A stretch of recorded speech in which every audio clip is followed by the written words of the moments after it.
주말 사이 나온 투자 뉴스 체크해보면서 전략과 종목 정비해보는 시간입니다. 에파이리서치 한용희 수석과 함께 해보겠습니다. 어서 오세요. 안녕하세요. 주요 투자 뉴스 화면을 통해 확인해보시죠. 정부가 국내 최초로 반도체 후공정 연구개발센터 설립을 추진합니다. 이와 함께 2030년까지 1조 5천억 원을 들여 국내 후공정 업계를 종합적으로 육성하는 방안도 모색합니다. 한국형 우주발사체 누리호가 오늘 오전 7시 20분 발사대로 이송됐습니다. 내일 발사를 앞둔 누리호의 발사 시각은 오늘 오후 최종 결정됩니다.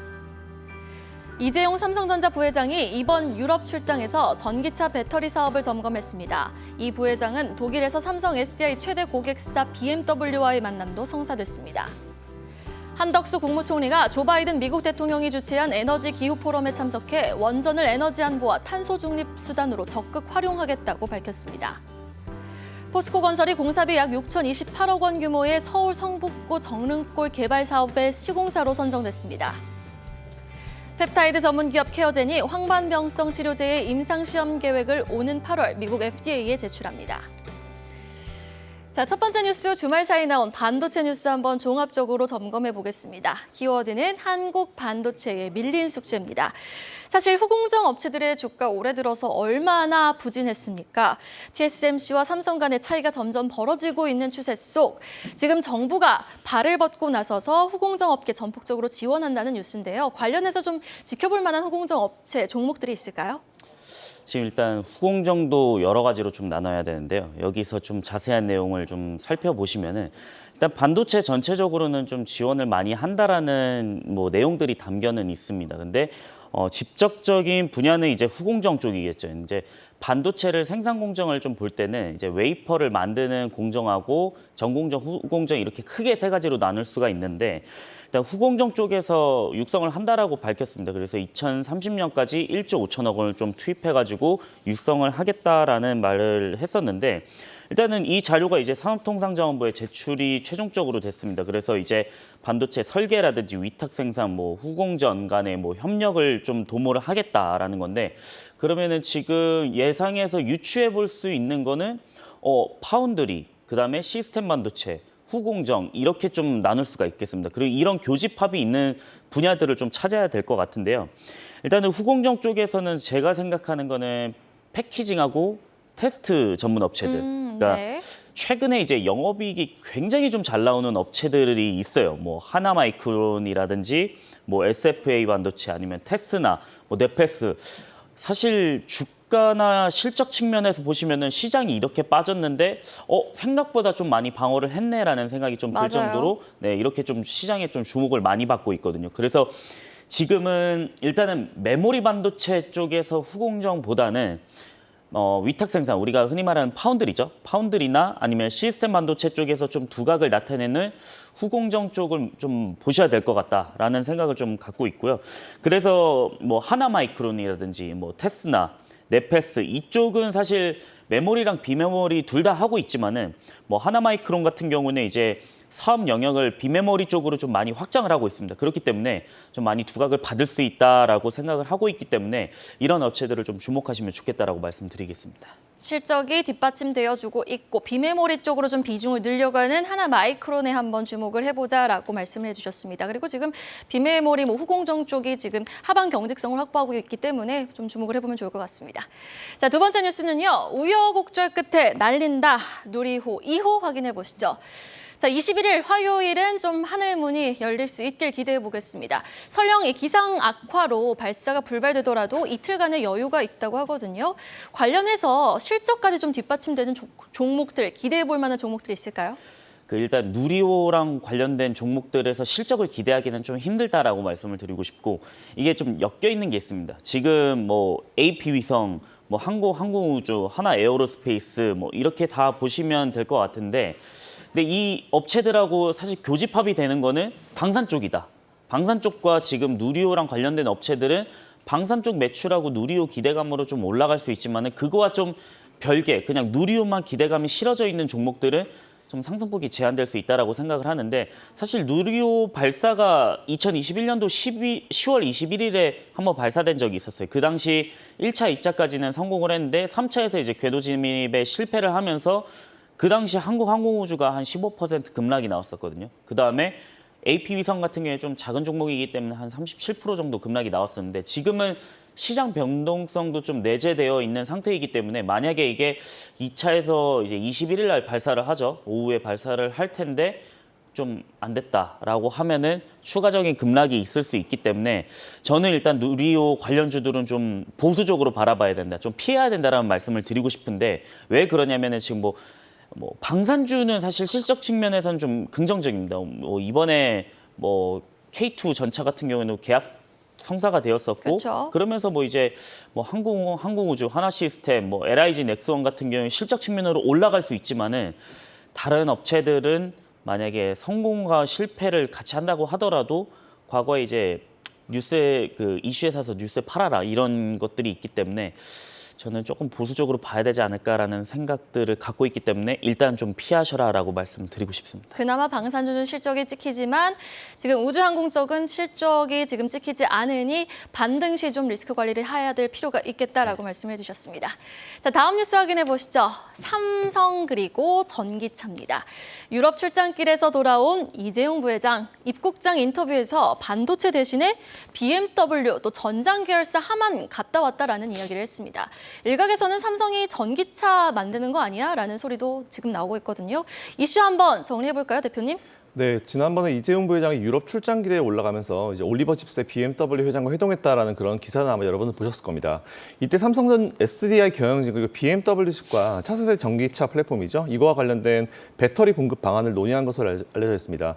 일단 BMW는 오늘 2025년이죠. 공개할 신형 신차의 플랫폼인 노이에 클래스 여기에 이제 원통형 배터리를 넣겠다라는 그런 계획을 하고 있는데 우리나라 국내 3사 중에 삼성 SDI가 원통형 배터리를 생산하는 BMW 유일한 협력사다라고 좀 보시면 될 것 같습니다.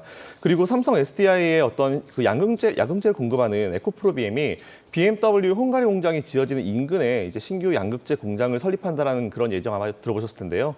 전기차 그리고 배터리 소재에 이르는 어떤 폭넓은 밸류체인 파트너십이 구축될 것이다라는 기대감이 좀 나오고 있는 상황입니다. 참고로 에코프로비엠 같은 경우는 작년 12월 달에 이제 연산량 10만 8천 톤 규모의 양극재 공장을 설립할 계획이다라는 부분을 발표를 했는데요.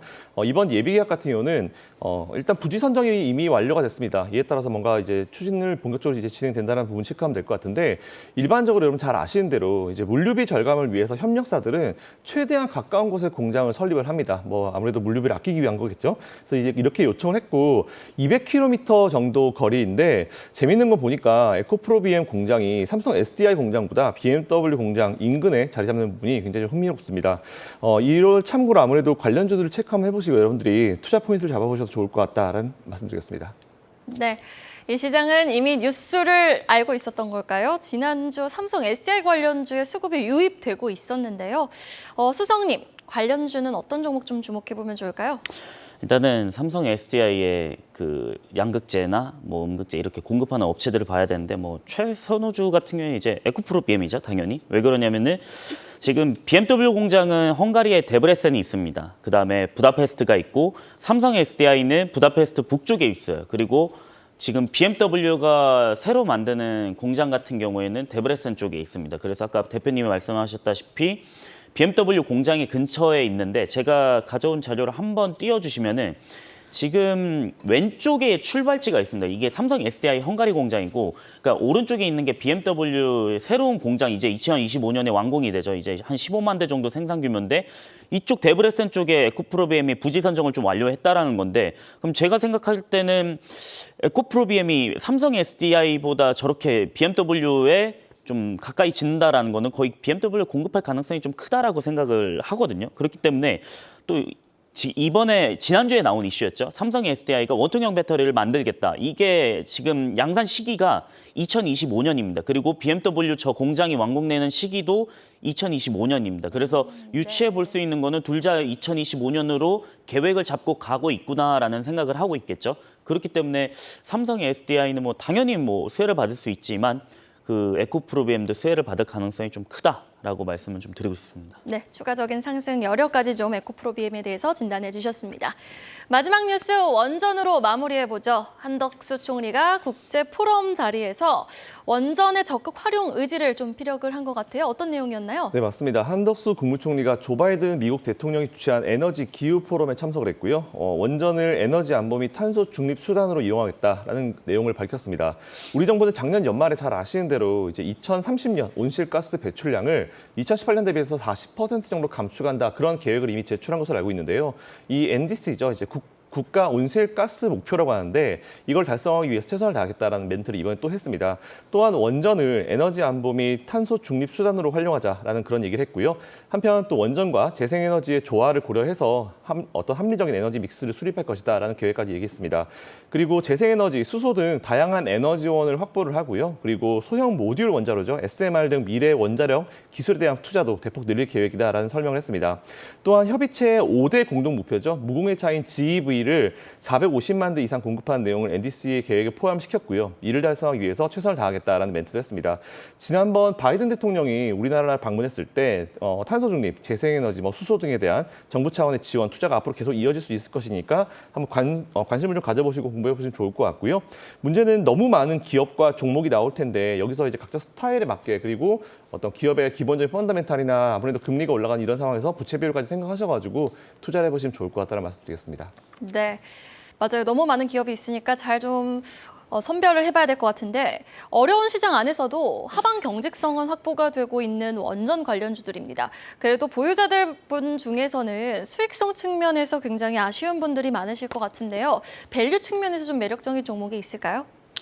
일단은 원전 쪽은 저는 조금은 기다려야 된다라는 생각을 하고 있는 게 뭐냐면은, 일단 국내에서는 좀 좋은 이슈들이 많이 나오고는 있죠. 근데 국내 실적 가지고는 좀 주가를 끌어올리기는 좀 제한적일 것이다라고 생각을 하고 있고, 이게 결국에는 좀 수출과 연관이 돼야 되거든요. 그러면은 지금 뭐 한전기술, 한전 KPS 뭐 이런 원전 기술 관련주나 아니면 뭐 한신기계, 우진 이렇게 작은 종목들도 있는데, 일단 유럽 쪽을 저는 좀 주목을 해야 된다라고 생각을 하고 있습니다. 왜 그러냐면은 이번에 유럽 쪽에서 그 원전하고 천연가스를 그린 텍소노미에 포함을 배제시키는 좀 결의안이 나왔습니다. 이게 사실상 좀 부결이 되면서 7월 초에 이제 유럽연합이 전체 회의가 있는데 그때 이제 결정이 나겠죠. 원전을 이제 그린 텍소노미로 좀 포함을 시키느냐 마느냐, 이게 좀 많이 결정이 될 텐데, 만약에 포함이 안 된다라고 하면 유럽 쪽의 원전에 대한 수출의 길이 조금은 보수적일 수 있다라고 생각을 하고 있고요. 그래서 일단 지금 EU 쪽에서 7월까지 전체 회의는 봐야 된다. 그래서 전체 회의에서 만약에 사실상 이게 통과가 된다라고 하면 호재이겠지만은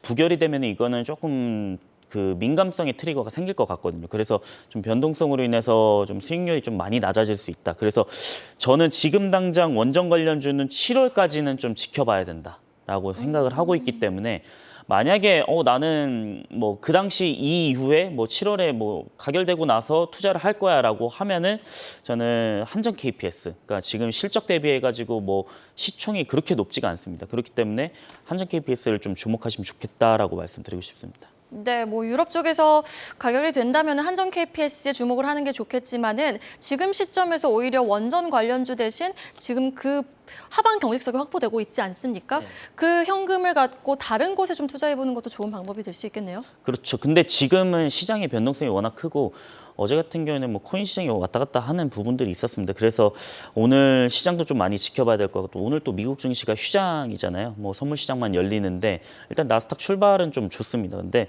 일단 지금 변동성은 좀 피하고 보자.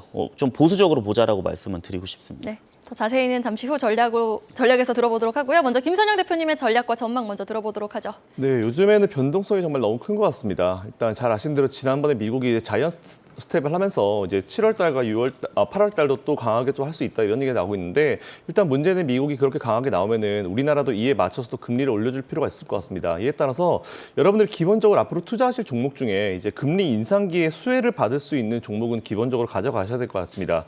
이와 함께 뭐 부채 비율이 당연히 낮은 기업들이 좀 필요할 수 있을 것 같고요. 여러 가지 비율을 잘 따졌을 때 아무래도 이제 이자 비용에 대한 부분이 부담스러운 기업들은 앞으로도 주가가 계속 부담스러울 수 있기 때문에 아무래도 매출을 잘 찍는다 하더라도 하더라도 순이익이 줄어들 수 있는 부분이 있기 때문에 이 부분 잘 체크하셨으면 좋겠고요. 그리고 두 번째로 이제 인플레이션 관련주. 일단 인플레이션이 언제까지 이어질지는 잘 모르겠습니다. 하지만 최근에 유가가 조금 안정을 쉽게 찾지 못하면서 여러 가지 어려운 부분들이 좀 많은 것 같은데 당분간은 그래도 이제 몇 달 정도는 인플레이션 관련주를 여러분들이 투자하셔도 큰 문제가 없을 것 같습니다. 이에 따라서 제일 중요한 건 그런 것 같아요. 이제 가격을 전가할 수 있는 기업들, 가격 결정력이 있는 기업들을 여러분들이 투자하시는 게 제일 좋을 것 같고요. 지금은 좀 후방에서 따라가는 기업들보다는 이제 앞에서 끌고 가는 대장주이되 최근에 제가 말씀드린 뭐 철강 같은 기업들은 아무래도 이제 가격을 좀 전가할 수 있습니다. 이에 따라서 철강 기업들 앞쪽 관심만 가져보시면 좋을 것 같고요. 일단 정리해드리면 금리 인상기 수혜주 그리고 인플레이션 관련주는 계속 관심 가지시면 좋을 것 같다라는 의견 드리겠습니다. 네, 한용희 수석님의 전략과 전망도 들어보도록 하죠. 최근에 이제 저는 미국 증시를 보다 보면은 이거 생각보다 되게 방어 잘하고 있네라는 특징적인 섹터가 있었던 게 음식료 섹터였거든요. 네. 근데 그 얼마 전에 이제 나스닥 4% 빠질 때, 그러니까 많이 기억을 하실 거예요. 지난주였는데 지난주에 음식료 섹터가 미국 증시에서 한 0.2%밖에 안 빠졌습니다. 모든 뭐 종목들이 다 빠졌는데, 근데 이렇게 좀 주가가 많이 안 빠지네라는 생각이 드는 거는 결국에는 지금 인플레이션 구간에서 가격 전가, 아까 그 대표님이 말씀하셨다시피 좀 가격 전가 잘하고 있구나, 잘하는 것으로 시장을 기대를 하고 있구나라는 생각이 들고요. 그래서 오히려 지금은 좀 보수적인 투자에 대한 접근이 많이 들어오는 것 같습니다. 그래서 지금 뭐 시장의 쏠림이 그쪽으로 들어가는 것 같고, 그다음에 보수적인 투자라고 하면은 배당 투자도 한번 생각을 해주면 좋을 것 같고, 그다음에 좀 피해야 될 종목들은 이제 뭐 신용 비율이 높은 종목들이나 아니면은 좀 대차 거래가 많이 일어나는 종목이죠. 이거는 뭐 공매도와 연결이 되기 때문에 이런 종목들은 지금은 좀 많이 피하셔야 되지 않을까라는 생각을 갖고 있기 때문에 이렇게 좀 참고하시면 좋을 것 같습니다. 네, 시장이 힘들수록 본질에 조금 더 주목해 봐야 되겠네요. 지금까지 LNS홀딩스 김선영 대표 그리고 FI리서치 한용희 수석과 함께 봤습니다. 오늘 말씀 고맙습니다.